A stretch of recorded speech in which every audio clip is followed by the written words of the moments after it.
আসসালামু আলাইকুম, রবিন মোল্লা হবিতে আপনাদের সবাইকে স্বাগত। আমি রবিন মোল্লা নিয়ে আসলাম একটা নতুন ভিডিও।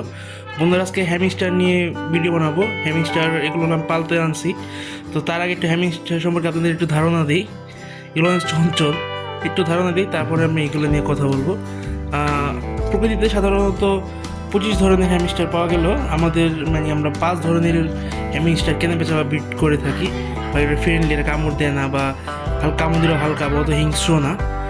তো এদের মধ্যে রয়েছে সিরিয়ান হ্যামিস্টার, এছাড়া রয়েছে ডাফ ক্যাম্বেল রাশিয়ান হ্যামিস্টার, তার সাথে রয়েছে dwarf winter white Russian hamster, এবং 4 নম্বর রয়েছে রোবোরোভস্কি হ্যামিস্টার। এছাড়া রয়েছে চাইনিজ হ্যামিস্টার। তো এই 5 ধরনের হ্যামিস্টার আমরা সাধারণত পেলে থাকি। এছাড়া এগুলোর মধ্যে বিভিন্ন মিউটেশন আছে, তো এগুলো আমরা পালি। তো হ্যামিস্টার খুব ফ্রেন্ডলি জাত। তো আমি ভাবতেছি যে সব ধরনের জাতেরই এক জোড়া করে রাখবো। তো আজকে এক জোড়া আমি আনছি, এটা হলো সিরিয়ান হ্যামিস্টার। হ্যামিস্টার খাবারের মধ্যে সাধারণত খেয়ে থাকে বিভিন্ন ধরনের যে পাখির খাবারগুলো আছে, বাজিকার পাখির খাবার বা ককাটেল পাখির খাবার, সানফ্লাওয়ার শিট, তারপর কুসুম বিচি, তারপরে ধান, এগুলো খেয়ে থাকে। এবং পাশাপাশি ফুলকপি, তারপরে এর পাশাপাশি কুমড়ি শাক এবং ধনে পাতা যেগুলো আছে ওগুলো খেয়ে থাকে। তো খাবারের মধ্যে খুবই সীমিত, পানির বোতল, ওয়াটার পানির প্রবণতা কম, আর গোসল করে খুব কম। গোসল করে না, ওদের গোসলের জন্য এক পদের হোয়াইট সেন্ট বা এক পদের বালির মতন বা আছে, লবণের মতন। আমি এটা সঠিকভাবে জানি না, আমি যখন জানতে পারি আপনাদের জানাবো। ওগুলোর মধ্যে হয়তো গোসল করে থাকে, আর এর খুব চঞ্চল হয়ে থাকে।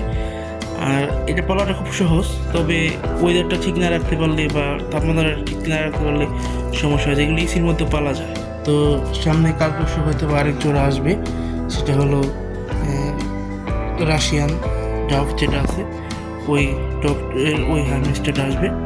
তো দেখা যাচ্ছে যে এগুলো খুব ফ্রেন্ডলি এবং সুন্দর। আমার আগে স্বপ্ন ছিল, এখন এগুলোর দাম একটু কমে গেছে। তো আস্তে আস্তে সব পেটের দামই কম, তার মধ্যে গরমের সময় এগুলোর দাম একটু কম থাকে এবং শীতের সময় একটু বেড়ে যায়।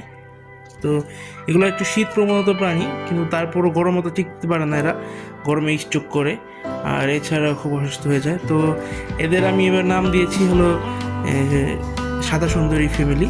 আর সাদা সুন্দরী বা সাদা 203-এর ফ্যামিলি। সাদা 203-এর ফ্যামিলিটাই সুন্দর লাগবে, কারণ এখানে দুইটা হলো ফিমেল, একটা মেল। কারণ একটা মেলের সাথে দুইটা ফিমেল রাখা যায়, এতে করে ভালো হয়। তো বর্তমানে আমি ছোটো একটা সেট আপ করছি এবং সামনে বড় করে করব। যখন এগুলো বিটে দিব তখন 80 লিটার যে বক্সগুলো আছে বক্সের মধ্যে দিব। বর্তমানে আমি ছোটো একটা ইয়েতে রাখছি, বর্তমানে ছোটোখাটো একটা জায়গায় রাখছি, এবং সামনে আমি বড় জায়গায় রাখবো, এবং সামনে আরও আপডেট দিব এবং আমার জায়গাগুলো বা সেট আপগুলো দেখাবো আপনাদের।